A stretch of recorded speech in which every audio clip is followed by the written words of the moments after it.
wabarakatuh.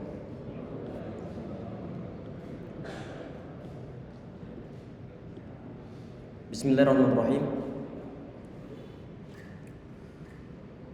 Innal hamdalillah nahmaduhu wa nasta'inuhu wa nastaghfiruh wa na'udzu billahi min shururi anfusina wa min sayyiati a'malina man yahdihillahu fala mudilla lahu wa man yudlil fala hadiya lahu wa asyhadu an la ilaha illallah wahdahu la syarika lahu wa asyhadu anna Muhammadan abduhu wa rasuluhu tsumma amma ba'd. Sebelum hadis kita bacakan sekedar pendahuluan.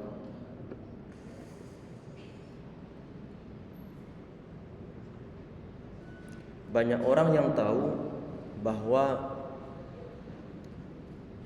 hukum berhaji itu adalah hukumnya wajib bagi orang yang mampu, tetapi tidak semua orang yang berduit mereka mau untuk berangkat haji. Banyak orang yang tahu bahwa hukum sholat berjamaah ataupun pahala sholat berjamaah sangat besar, tetapi tidak semua orang mereka mau untuk sholat berjamaah. Termasuk diantaranya banyak orang yang tahu fadilah untuk nuntut ilmu, untuk hadir dalam kajian-kajian, tetapi tidak semua orang mereka mau hadir dalam kajiannya. Walaupun toh aslinya gak semua orang punya kesibukan. Kadang-kadang sampai rumah kemudian cukup buka WhatsApp, berbaring, makan, padahal aslinya masih kenyang. Tidak semua orang. Di saat ada semua orang atau di saat ada sebagian di antara umat manusia ya ikhwah, dia itu punya teori, punya ilmunya. Cuman ilmu tersebut tidak diterapkan. Maka yang model-model semacam ini dia tidak mendapatkan suatu hidayah yang disebut sebagai hidayah taufik. Disebut sebagai hidayah taufik. Tentunya para ulama mereka membagi hidayah menjadi dua bagian. Ada yang disebut sebagai hidayatul irsyad. Apa itu irsyad? Di saat kita mengetahui teori, mengetahui ilmunya, mengetahui rambu-rambunya, itu disebut sebagai hidayatul irsyad. Tetapi nanti yang untuk menggerakkan hati umat manusia untuk mengamalkan teori, inilah yang disebut sebagai hidayatul taufik. Untuk hidayatul irsyad, semua orang bisa memberikannya. Si A nasihati kepada si B, berarti dia memberikan suatu hidayatul irsyad kepada si B. Tetapi untuk menggerakkan hati umat manusia, ini hanya dipegang oleh Allah Subhanahu wa taala. Oleh karena itu, kewajiban kita ini yang selalu kita laksanakan adalah berdoa kepada Allah Subhanahu wa taala, ihdinas siratal mustaqim. Ya Allah, mohon Engkau berikan petunjuk jalan yang lurus. Jalan siapa ini? Siratal ladzina an'amta alaihim, yaitu jalan orang-orang yang telah Engkau berikan suatu nikmat. Siapa mereka ini? Dalam penafsirannya adalah para an-nabiyyin, para al-mursalin, para syuhada, para salihin, para as-siddiqin. Ini mereka. Kalau kita mengatakan ya Rabb, mohon Engkau berikan petunjuk jalan yang lurus, jalan orang-orang yang telah Engkau berikan suatu kenikmatan. Artinya kalau itu adalah jalannya para nabi, jalannya para rasul, jalannya para orang-orang soleh, di saat mereka mendapatkan suatu hidayatul irsyad, mengetahui teori, tidak hanya teori saja tapi juga meminta kepada Allah SWT agar dimudahkan dalam mempraktekkan teori yang telah diketahuinya. Jadi bukan sekedar pinter, cuma nggak diterapkan masalah kepinterannya. Banyak mengetahui pengetahuan agama Islam tentang akhlak, tentang hukum-hukum fikih, tentang kesunahan, tentang kewajiban, cuma nggak dilaksanakan. Artinya orang ini tidak mendapatkan suatu hidayah yang disebut sebagai hidayatut taufiq. Oleh karena itu ya ikhwah sekalian, dua hidayah ini perlu untuk kita cari. perlu untuk kita kondisikan, untuk mengusahakannya, dan perlu untuk selalu minta kepada Allah Subhanahu wa taala agar kita selalu diberikan di samping hidayah irsyad juga hidayah taufik. Di saat kita berharap kepada Allah Subhanahu wa taala, ya Rabb, mohon Kau berikan hidayah irsyad, artinya kita tidak akan berat-berat untuk ngaji karena kita mengetahui teorinya. Insya Allah kita juga tidak akan berat untuk praktekkan teori kebaikan yang disampaikan di dalamnya. Semoga kita semua dijadikan oleh Allah Subhanahu wa taala sebagai umat Rasulullah yang dengan mudah, tidak berat, tidak nawar-nawar di saat ada suatu kebaikan yang disampaikan dalam setiap kajian, ada suatu kesunahan yang disampaikan dalam setiap kajian. Semoga Allah Subhanahu wa taala meringankan langkah kita untuk mempraktekannya, dan jangan sampai lupa perlu untuk kita sebar-sebarkan terhadap orang-orang sekitar kita, khususnya lagi adalah minimal keluarga kita. Semoga Allah SWT memberikan kedua hidayah ini, baik hidayatul irsyad ataupun hidayah taufik. Baik.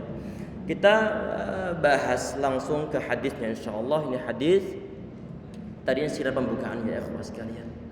Bismillahirrahmanirrahim. Ini hadis yang ke-308. Tentunya nanti ini akan banyak kebaikan yang dibahas ataupun disebutkan dalam hadis ini. Semoga kita dimudahkan oleh Allah SWT untuk mempraktikkan kebaikan-kebaikan tersebut insyaallah ya rabbal alamin.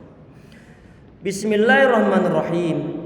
Wa anhu anna Rasulullah sallallahu alaihi wasallam qala man kana yu'minu billahi wal yawmil akhir fala yu'dhi jarahu.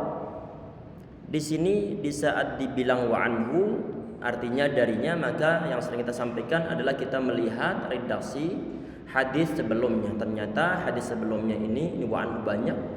Ini adalah hadis diriwayatkan oleh sahabat Abu Hurairah. Ini hadis yang ke-305, kemudian 306 juga wa anhu, 307 juga wa anhu, 308 juga wa anhu. Maka kita lihat nama perawi yang terakhir ataupun sahabat yang terakhir yang disebutkan dalam hadis ataupun hadis sebelumnya. Anna Rasulullah SAW qala man kana yu'minu billahi wal yawmil akhir.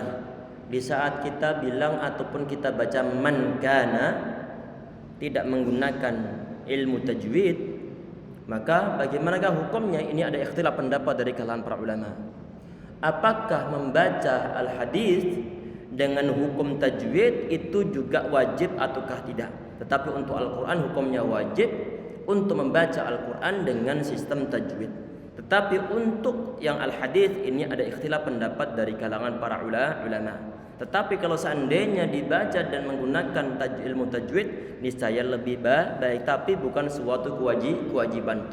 Sehingga kalau misalnya kita ada ataupun sebagian di antara asatidz dia bilang man kana yu'minu billahi wal yaumil akhir, maka jangan disalahkan. Man kana yu'minu billahi wal yaumil akhir, barang siapa yang beriman kepada Allah dan juga hari akhir, fala yu'dhi jarah, maka hendaklah dia jangan menyakiti tetangganya. Ini kemarin di poin ataupun di sebagian pembahasan telah kita sampaikan tentang masalah barang siapa yang beriman kepada Allah dan juga hari akhir, maka hendaklah dia ataupun maka dia jangan menyakiti tangga-tangganya. Kalau misalnya ada seorang tetangga dia suka nyakiti tangga yang lainnya, baik melalui perkataan langsung ataupun suatu perbuatan, baik perbuatan tersebut langsung dirasakan oleh tetangga tersebut ataupun mungkin dari jarak jauh, muter suara MP3 kencangnya subhanallah, nyakiti tetangga. Khususnya lebih khusus lagi di saat waktu-waktu istirahat, di saat waktu-waktu mungkin sebagian di antara orang perlu untuk suatu ketentraman. Yang model-model semacam ini kalau terjadi pada diri seorang muslim, maka bagaimana kita perhatikan di sini? Muhammad beliau mengatakan man kana yu'minu billahi wal yaumil akhir, barang siapa yang beriman kepada Allah dan juga hari akhir, fala yu'dhi jarum, maka janganlah dia nyakiti tangganya.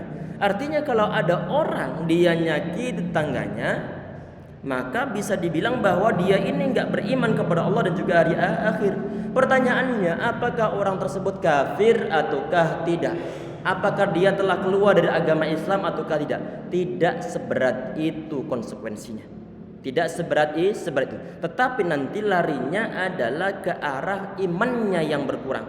Imannya nggak sempurna. Ada bagian iman yang tidak dia laksanakan. Ada bagian iman yang tidak dia miliki. Kita perhatikan di sini ya ikhwah sekalian. Barang siapa yang beriman kepada Allah dan juga hari akhir, fala yu'dzi jarahu. Ini kenapa kok dikaitkan tentang masalah hari akhir? Karena orang-orang di saat ataupun sebagian di antara umat manusia, dia itu mudah untuk nyakiti tetangga, baik tetangga rumah ataupun tetangga kantor ataupun tetangga meja di saat berada dalam suatu kantor, masuk dalam ruang lingkup tetangga ini, masuk dalam ruang lingkup tetangga. Maka nanti bagaimana kalau orang itu terlalu mudah untuk nyakiti orang lain, tetangganya khususnya, maka dia ini nggak mikir masalah efek yang akan dia terima di saat nanti berada di akhirat. Dikira bahwa semua yang terlontar dari ucapannya, dikira bahwa semua perbuatan yang dia laksanakan untuk nyakiti tetangganya, dikira bahwa itu adalah hal yang gratis. Bukan suatu hal yang gratis. Semua ada efek di akhiratnya, walaupun toh sekecil apapun juga. Walaupun toh cuman sekedar buang sampah sembarangan di depan rumah tetangga, ada efek-efeknya. Apalagi misalnya nanti tetangga ini dia merasa kesel nih. Ini baru sapu. Kok sudah ada puntung rokok lagi di situ itu? Ini siapa yang buang ini? Kok sudah ada bungkus-bungkus yang lain lagi ini? Kalau dilihat dari mungkin anginnya kayaknya tadi nggak ada angin. Kalau ada angin mungkin bisa ke bawah angin yang lain. Ada barang sampah lari ke halaman kita. Tetapi kadang-kadang anginnya nggak ada. Sampah yang cukup berat terlontar ke sana. Apakah semua gratis? Semua tidak gratis. Ada pertanggungjawaban nanti di akhirat. Orang-orang yang dia mudah untuk nyakiti tetangga, ada celah bahwa dia itu lemah dari segi keimanan, beriman kepada hari akhir. Seakan-akan dia merasa bahwa hari akhir itu nggak ada.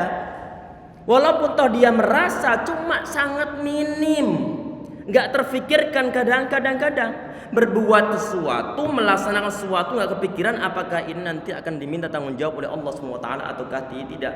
Kalau nggak kepikiran semacam itu, maka jelas iman terhadap Allah ataupun hari akhir jelas gak sempurna. Karena kenapa? Dengan mudah dia melanggar suatu syariah, dengan mudah dia nyakiti orang lain. Seakan-akan dia nggak diawasi oleh Allah SWT. Kalau seandainya dia merasa diawasi oleh Allah SWT, maka dia berusaha untuk menjaga tingkah lakunya, berusaha untuk menjaga perkataannya, berusaha untuk menjaga apakah setiap perkataan yang terlontar nanti menggoreskan luka di hati orang lain ataukah tidak.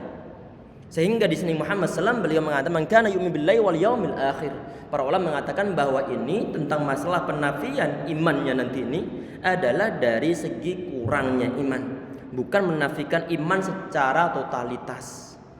Gak sampai misalnya ada orang nyakit tangga kemudian dia bilang ente telah keluar dari agama Islam. Tidak ada yang model semacam itu. Cuman imannya orang yang suka menyakiti tetangga atau suka menyakiti tetangga ini, dia imannya berkurang. Kemudian di poin berikutnya, semoga kita semua diberikan anugerah oleh Allah SWT untuk diberikan tetangga-tetangga yang pilihan, yang selalu mengingatkan masalah kebaikan, yang tidak berusaha untuk saling menjatuhkan, tidak berusaha untuk saling menyakiti, tetapi adalah justru saling menguatkan dalam perbuatan ataupun dalam kebaikan. Amin ya rabbal alamin. Kemudian di poin berikutnya, beliau di sini mengatakan, "Man kana yu'minu billahi wal yaumil akhir falyukrim dhaifahu." Barang siapa yang nanti ada bab tersendiri tentang masalah dhaif ataupun tentang masalah nanti insyaallah kita perdalam lagi di pembahasan masalah ikramut dhaif atau memuliakan tamu. Secara singkatnya di sini ini bahwa di antara hal yang dikaitkan tentang masalah barang siapa yang beriman kepada Allah dan juga hari akhir itu adalah dikaitkan tentang masalah memuliakan tamu. Artinya orang-orang yang tidak ada niat sama sekali untuk memuliakan tamunya, minimal diberikan suatu senyuman, minimal ada diberikan suatu kebaikan, minimal nanti di saat menyambut dalam keadaan baik, bukan dengan memunculkan suatu permusuhan. Kemudian di poin yang terakhir di sini beliau mengatakan, "Man kana yu'minu billahi wal yaumil akhir falyaqul khairan aw liyaskut." Sebagian riwayat aw liyasmut.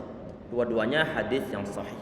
Baik yang menggunakan kata liyaskut ataupun kata liyasmut, dua-duanya sahih dan dua-duanya punya arti lebih baik diam. Kita perhatikan, barang siapa yang beriman kepada Allah dan juga beriman kepada hari akhir, maka hendaklah dia mengucapkan perkataan baik ataupun dia terdiam. Sebagian di antara umat manusia ya ikhwah, di saat dia itu ngomong ataupun mungkin komen, kadang-kadang dia merasa naik kendaraan yang gak ada remnya, adanya hanya gas saja. Sehingga bagaimana? Yang penting digas, yang penting komen kalau di media sosial, yang penting komentar, yang penting ngomong, tanpa dipikir ini perkataan ini apakah nanti suatu saat menjadi harimau ataukah tidak.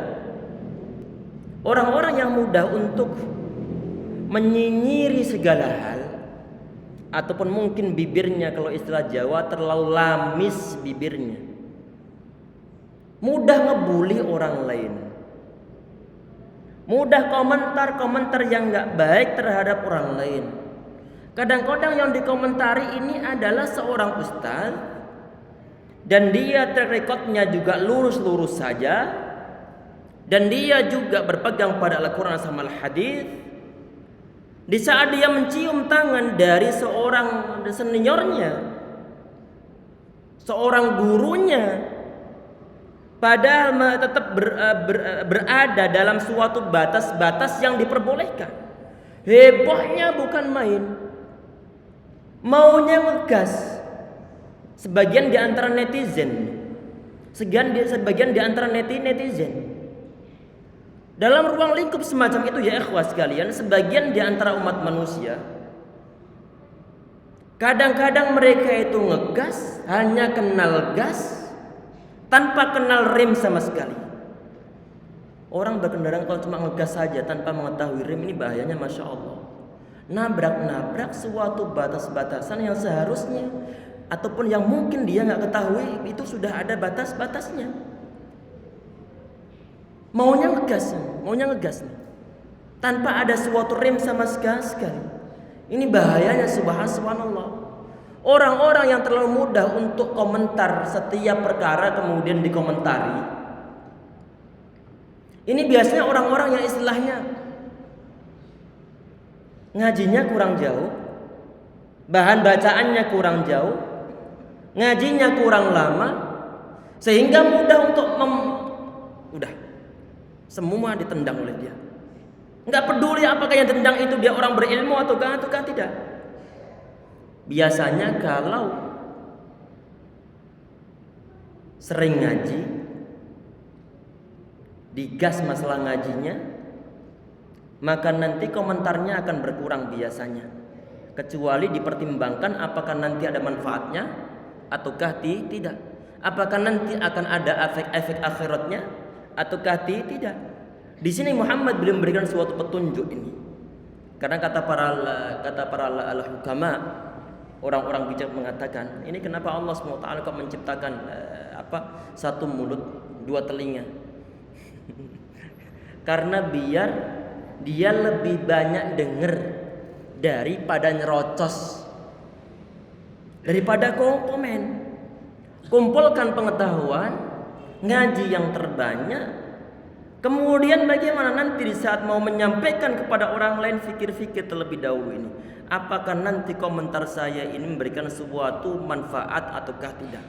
Apakah komentar saya nanti ini ada unsur riya ataukah tidak? Apakah komentar saya nanti ini ada unsur sum'ah ataukah tidak? Apakah nanti ada unsur jelek-jelekan ke orang lain ataukah tidak? Apakah nanti akan ada suatu manfaat yang diterima oleh orang lain di saat saya membuka mulut saya? Perlu dipikir-pikir semacam itu. Kalau misalnya ini nggak bisa untuk ngerim, maka bagaimana? Usahakan faliyaqul khairan. Ucapkan yang baik, ucapkan kebaikan. Amar ma'ruf nahi munkar merupakan suatu kebaikan. Membaca Al-Quran merupakan suatu kebaikan. Menasihati orang lain merupakan suatu kebaikan. Mengajak orang lain untuk datang ke masjid, mengajak famili, mengajak anak untuk menghadiri suatu kajian, suatu kebaikan. Ucapkan perkataan-perkataan yang indah, suatu kebaikan yang tidak ada unsur suatu kemungkaran dalamnya. Kalau misalnya perkataan kita itu setiap waktunya ataupun sebagian di antara umat manusia seringnya perkataan kotor, maka bagaimana? Liyasmut. Maka hendaklah dia itu terdiam. Karena kenapa? Khawatir di saat nanti sudah ada kata yang terlontar tanpa ada suatu pikiran sama sekali. Karena yang balapan terlebih dahulu itu adalah lisannya, lidahnya daripada otaknya. Ini mestinya kan kalau kita melihat otak nih, otak kan berada di atas, mulut berada di bawah. Mestinya idealnya ini digunakan untuk bekerja terlebih dahulu, baru kemudian mulut terlontar. Kadang-kadang terlontar suatu perkataan, berantem, masya Allah bukan main. Baru kemudian setelah nanti reda, dia berpikir, ya Rob, kemarin kok anak ngomong begitu. Ada penyesalan di akhirnya. Karena kenapa? Karena khususnya di saat orang ataupun sebagian di antara orang, dia itu hanya pintar ngomong tanpa difikirkan terlebih dahulu, maka nanti balapannya dimenangkan oleh mulutnya daripada otaknya, daripada pertimbangannya. Oleh karena itu ya ikhwas sekalian, kita ini PR untuk kita semuanya. Semoga kita semua diberikan hidayah Allah SWT untuk terus berusaha mengendalikan lidah kita. Kita pikirkan apakah nanti ada manfaatnya ataukah tidak, apakah nanti akan ada bahaya ataukah tidak. Karena ada suatu hadis yang sahih Nabi Muhammad beliau mengatakan, innal abda la yatakallamu bil kalimah min ridwanillah la yulqi laha balan yarfa'u Allah biha darajat. Seorang hamba itu ya ikhwah, kadang-kadang dia itu mengucapkan suatu perkataan yang mana perkataannya itu tanpa kepikiran sama sekali. Cuman perkataannya mengandung suatu hal yang diridhoi oleh Allah SWT. Maka perkataan tersebut akan membuat orang ini yang perkataan yang diridhoi oleh Allah SWT akan menyebabkan orang ini diangkat derajatnya oleh Allah SWT. Kadang-kadang suatu perkataan ataupun mungkin suatu nasihat yang cukup simpel didengarkan oleh orang yang kita nasihati. Kita lupa kapan ngajak nasihatnya. Cuma tahu berapa tahun setelahnya ada orang datang kepada kita, dia berterima kasih tentang nasihat yang telah diberikan. Padahal kita sambil lalu nasihatnya. Kita sambil lalu menasihati si anak tersebut. Si anak kecil tahu-tahu kemudian beberapa tahun setelahnya berterima kasih kepada kita. Karena kenapa? Karena dia telah berubah 180 derajat karena nasihat yang mungkin diucapkan oleh orang yang sambil lalu tadi ini, karena berisi suatu keridhaan Allah Subhanahu wa taala, maka orang ini diberikan suatu ataupun diangkat derajatnya oleh Allah Subhanahu wa taala. Sebaliknya perkataan-perkataan yang mungkin walaupun toh tidak terbersit dalam hati, enggak kepikiran sama sekali, cuma mudah terlontarkan. Mudah terlontarkan. Kalau di dalamnya ada unsur kemungkaran, murkai oleh Allah SWT. Kadang-kadang perkataan semacam ini mengantarkan pada orang yang berkata diantarkan sebagian riwayat la sab'ina kharifan ila nari jahannam, kama qala alaihi wasallam, dimasukkan dalam neraka jahanam sedalam 70 tahun lamanya ini. Satu perkataan mengajak orang untuk berbuat suatu kemungkaran, mengajak orang untuk diajak suatu perbuatan maksiat. Dari generasi ke generasi diikuti oleh orang-orang setelahnya, pelopor suatu keburukan yang diikuti oleh periode-periode berikutnya.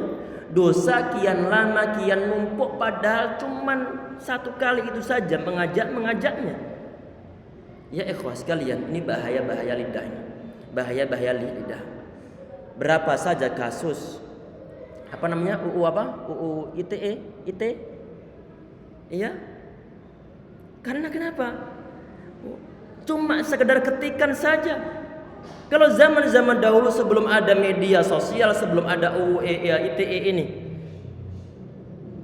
mulutmu harimaumu, saat ini jempolmu harimaumu ini. Jempolmu harimaumu. Berapa saja orang yang terjerat dimasukkan dalam bui karena suatu perkataan, karena suatu mungkin komen di media sosial. Sehingga perlu untuk lebih dewasa dalam bermedia sosial. Dan tulisan-tulisan kita saat ini itu adalah mewakili dari lidah di jarak jauh. Kemudian di poin berikutnya, jadi perlu untuk lebih mengendalikan lidah kita ya ikhwas sekalian. Kalau misalnya seandainya mungkin sebagian di antara kita dibuli, menjadi korban dari lidah orang lain, diribain, dijelek-jelekan, dicibir, diremehkan, dari belakang. Punya suatu proyek kemudian digembosi dari belakang, dijelek-jelekan namanya. Artinya kita menjadi korban dari orang tersebut. Ada sebagian di antara yang dilaksanakan oleh Al-Imam Al-Hasan Al-Basri rahimahullah. Di saat beliau mendapatkan suatu informasi dari seorang bahwa beliau diribain oleh si fulan. Yang beliau laksanakan apa? Ini walaupun berat nih, dan ini mungkin jarang untuk kita laksanakan, tapi ini dilaksanakan oleh Al-Imam Al-Hasan Al-Basri rahimahullah. Beliau saat itu langsung mengambil rutab, tamr, langsung dihadiahkan kepada orang yang telah menghibai ataupun telah menggunjing beliau. Kemudian beliau bilang, balaghani annaka ahdaita ilayya hasanatika. Kata beliau, ana dapat berita bahwa antum ngasih hadiah kepada ana kebaikan-kebaikan antum. Kok bisa ngasih hadiah kebaikan-kebaikan bagaimana? Di saat ada orang ribain, jelek-jelekan orang lain, memfitnah orang lain, maka kebaikan-kebaikan yang dilaksanakan oleh orang yang menghibai akan diberikan terhadap orang tersebut. Ada pahala yang dia dapatkan. Sehingga Imam Al-Hasan Al-Basri rahimahullah, beliau pengen untuk membalas kebaikan orang ini. Karena kenapa? Telah memberikan suatu kebaikan. Balaghani annaka ahdaita ilayya hasanatika. Telah sampai kepadaku suatu berita bahwa engkau telah ngasih hadiah kebaikan-kebaikan kepadaku. Fa aradtu an ukafi'aka 'alaiha. Ana ingin membalasnya. Dengan cara apa? Dengan cara ana kasih rutab, kasih tamr ataupun kasih kurma ini. Walaupun toh belum bisa membalasnya, paling tidak sudah ada usaha dari saya. Yang model begini, ini tentunya beratnya bukan main. Kalau kita mendengar model-model begitu, mungkin kita akan marah. Apakah setiap orang yang jadi bahan gunjingan, apakah memang dia buruk? Belum tentu. Karena kadang-kadang ada orang baik, dia tidak pernah nyakiti, ataupun mungkin tidak pernah bermuamalah, berinteraksi dengan orang tersebut. Dia rajin ibadahnya, di saat ketemu mungkin juga tegur sapa, dan tidak pernah menampakkan kesombongan. Tapi kadang-kadang semacam ini belum juga diterima oleh sebagian orang, sehingga orang ini menjadi korban dari bulian, menjadi korban dari ghibah, dari gunjingan sebagian umat manusia. Mungkin tetangga, mungkin kantor sebelah, ataupun mungkin tetangga-tangga yang lainnya. Yang model-model begini ya ikhwah sekalian, apakah orang ini yang digunjing, yang dighibahin, yang mungkin dibully, apakah memang dia orang buruk? Belum tentu. Justru yang lidahnya, mulutnya kelebihan ini adalah orang buruk. Tidak pernah dirugikan, tidak pernah bermuamalah, tidak pernah berinteraksi dengan dia, kok bisa dighibahin? Ini dari mana arahnya? Dari mana arahnya? Pertanggungjawaban sangat berat di sisi Allah Subhanahu wa taala. Kalau kita menjadi korbannya, cuekin saja. Kadang-kadang memang kita perlu untuk ngebudekkan telinga, nyuekin apapun yang dikatakan oleh orang, selama kita tidak melanggar suatu syariah dan tidak merugikan mereka. Nanti yang bertemu di hadapan Allah Subhanahu wa taala, tahu-tahu kita mendapat suatu pahala yang besar. Dari mana? Pahala-pahala yang kita dapatkan dari orang-orang yang telah menggunjingi kita. Cuekin saja. Kita jalan menerapkan suatu syariah, untuk orang-orang mau menggunjing terserah mereka. Itu urusan mereka sama Allah Subhanahu wa taala. Jangankan kita ini, yang Nabi dibilang beliau penyihir, Nabi dikata-katain dibully beliau seorang majnun, orang gila, seorang dukun, sahir kata orang-orang. Ini level Nabi. Apalagi level seorang muslim biasa. Hal yang wajar, diterima sebagai suatu realita kehidupan. Karena ada sebagian di antara umat manusia lebih mengedepankan mulut daripada mengedepankan hati nuraninya. Jangankan Nabi, Allah aja dikata-katain. Kok bisa? Di saat dibilang bahwa Allah Subhanahu wa taala itu adalah tsalitsu tsalatsa, Tuhan itu adalah ada 3 misalnya, ataupun dibilang oleh orang-orang yadullahi maghlulah, tangan Allah itu dalam keadaan terbelenggu, ataupun dibilang oleh orang-orang Yahudi bahwa Allah itu fakir wa nahnu aghnia, Allah itu adalah fakir dan kita adalah orang-orang kaya. Ini kan bulian terhadap Allah Subhanahu wa taala. Yang selevel Allah enggak ada level-level di atasnya lagi nih. Masih dibully oleh makhluk Allah Subhanahu wa taala. Apalagi bulian seorang makhluk terhadap makhluk yang lainnya. Cuekin saja. Orang-orang semacam ini biasanya mereka jarang ngaji. Kalau seandainya mereka rajin ngaji, akan ada yang mengingatkannya. Kalau misalnya sebagian di antara keluarga kita ada yang modelnya begitu, PR kita untuk ngajak mereka mengaji. Biar bagaimana? Biar lidah kita terrem, keluarga kita lidahnya juga perlu untuk diberikan rem. Kalau nggak begitu udah bocor kemana-mana ini. Semua masalah rumah tangga langsung diupdate di status. Bocor semuanya. Seharusnya dalam rumah tangga ini istilahnya rahasia yang nggak boleh dibongkar-bongkar. Berhubung dia orangnya bocor, tidak bisa mengucap perkataan baik, tidak bisa menuliskan suatu status yang baik, langsung ditulis di media sosial. Borok suami terbongkar semuanya. Masalah keluarga yang seharusnya hanya diketahui oleh suami istri, diketahui oleh orang-orang satu komplek, bahkan seluruh Indonesia, bahkan teman-teman dia yang bekerja di luar negeri tahu semuanya. Masya Allah. Yang model-model begini susah untuk direm nih. Terjadi kenapa? Terjadi karena mereka jauh dari majelis ta'lim. Tadi yang kita sampaikan di awal, kita minta kepada Allah Subhanahu wa taala hidayatul irsyad dan minta kepada Allah Subhanahu wa taala hidayat taufik. Biar kita mendapatkan suatu hidayat irsyad, petunjuk dari Allah Subhanahu wa taala, perlu kita sambut, perlu kita cari dengan cara bagaimana? Dengan cara menghadiri majelis ta'lim yang semacam ini. Kita berusaha untuk mendapatkan suatu hidayat irsyad. Dengan harapan apa? Dengan harapan bahwa hidayah taufik akan diberikan oleh Allah Subhanahu wa taala. Karena kenapa? Secara teori begini ya ikhwas sekalian, orang yang bisa melaksanakan suatu perintah, bisa menghindari suatu larangan adalah orang-orang yang tahu teorinya, yang tahu aturannya. Bagaimana mungkin akan bisa melaksanakan suatu perintah sedangkan ilmunya belum dia ketahui, peraturan-peraturannya belum dia baca, larang-larangannya juga belum dia baca. Sehingga ini PR untuk kita semuanya. Kita mengkondisikan keluarga biar mereka juga mendapatkan suatu hidayatul irsyad, tahu teorinya. Di samping itu pula dengan harapan bahwa nanti kita akan dimudahkan oleh Allah SWT untuk mempraktekkan hal-hal yang telah Allah SWT berikan pengetahuan terhadap kita.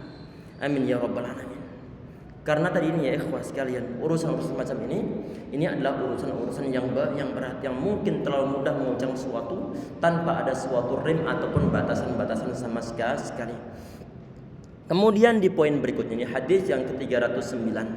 An Abi Shuraih Al-Khuzai radhiyallahu anhu, an-nabiy sallallahu alaihi wasallam qala, "Man kana yu'minu billahi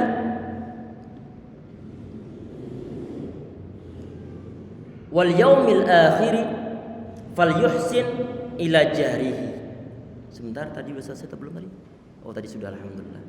Nah, perhatikan yang poin berikutnya. Tadi kan di poin di hadis yang ke-308, tadi kan orang atau barang siapa man kana yu'minu billahi wal yaumil akhir fala yu'dzi jarah. Orang yang beriman kepada Allah dan juga hari akhir, maka hendaklah dia jangan nyakiti tetangga. Masalah nyakiti berarti ada perbuatan yang membuat tetangga kita tersakiti. Yang model begini jangan. Ataupun ada perintah yang lain ini, apa itu? Nabi Muhammad mengatakan fal yuhsin ila jari.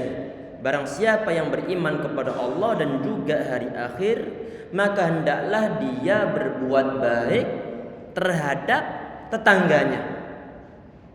Minimal ya ikhwah, kalau kita itu tidak bisa untuk berbuat baik terhadap mereka, tidak bisa berbagi dengan mereka, tidak mau untuk bersaling berbagi dengan mereka, tidak mau untuk saling bertegur sapa dengan mereka misalnya, karena memang jarang bertemu.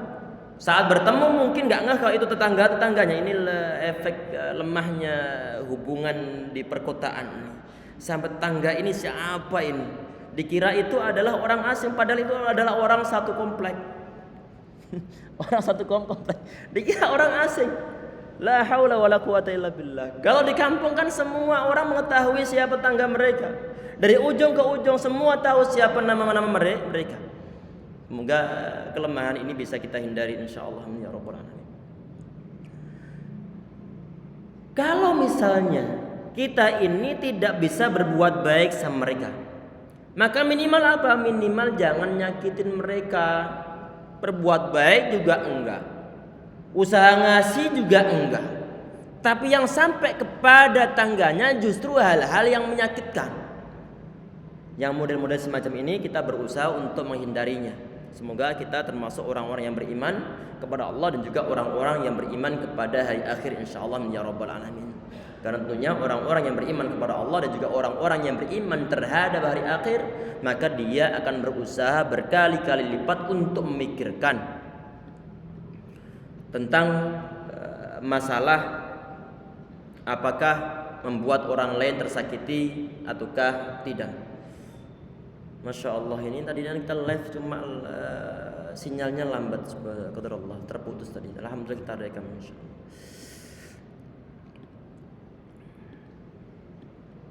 Kemudian di poin berikutnya di sini Nabi Muhammad beliau mengatakan man kana yu'minu billahi wal yaumil akhir falyukrim dhaifahu. Tadi sama dengan pembahasan sebelumnya dan nanti akan ada pembahasan khusus tentang masalah dhaif ataupun tamu, sehingga ini enggak perlu kita bahas panjang insyaallah. Wa man kana yu'minu billahi wal yaumil akhir falyakul khairan aw liyasmut. Ini masih sama pembahasan dengan sebelumnya. Kemudian hadis yang ke-310. Wa an Aisyah radhiyallahu anha qalat qultu ya Rasulullah innali jarain. Kata beliau, ini Aisyah tentunya beliau adalah istri Nabi Muhammad SAW. Kata beliau, ya Rasulullah, ini beliau nanya kepada Nabi Muhammad SAW, ya Rasulullah, innali jaraini, ana punya dua tetangga. Fa ila ayyima uhdi, yang perlu untuk anak kasih hadiah, yang berhak untuk anak kasih hadiah, itu yang mana ini? Ini beliau tidak bertanya tentang masalah semua tetangga, tetapi adalah hanya dua tetangga ini. Kenapa kok dua tetangga? Kemungkinan besar barang ataupun sesuatu yang mau dihadiahkan itu tidak mencukupi untuk dua-dua tangga ini. Sehingga kalau nggak mencukupi, maka nanti yang perlu dahulukan, yang perlu dikasih hadiah, yang perlu dikasih pemberian ini siapa? Yang mau ataupun yang perlu diberikan antara-antaran ini siapa? Dijawab Nabi Muhammad SAW adalah ila aqribihima minka baban. Kata beliau, yang paling dekat pintunya dengan ente. Yang paling dekat pintunya dengan ente itu yang perlu untuk didahulukan. Berarti di sini ya ikhwas sekalian, Nabi Muhammad beliau mengajarkan tentang skala prioritas dalam segala hal. Termasuk apa di antaranya adalah idza ta'arada maslahatani atau al-maslahatani. Kalau dua maslahah itu saling berbenturan, mau dilaksanakan dua-duanya, tidak mungkinkan, mau ngasih dua-duanya, tidak memungkinkan. Maka bagaimana? Maka quddimah, didahulukan a'la maslahatan, yang dahulukan adalah yang paling tinggi maslahatnya. Berarti ta'arud bainal maslahatain, ada suatu benturan antara dua kemaslahatan dan tidak bisa dilaksanakan dua-duanya, maka nanti yang perlu dilaksanakan adalah yang paling besar maslahatnya. Yang paling besar maslahatnya. Ini berkaitan erat tentang masalah kaidah usuliyah, kaidah fiqhiyah yang sangat masyhur, kaidah qawaid fiqhiyah. Apa di antara contoh disebut para ulama?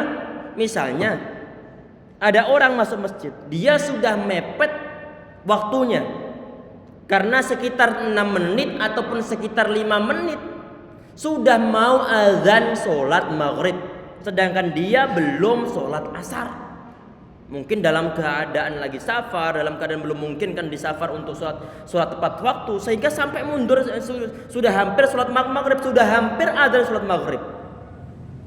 Saat masuk masjid, saat itu ini ada sholat jenazah, ada sholat jenazah.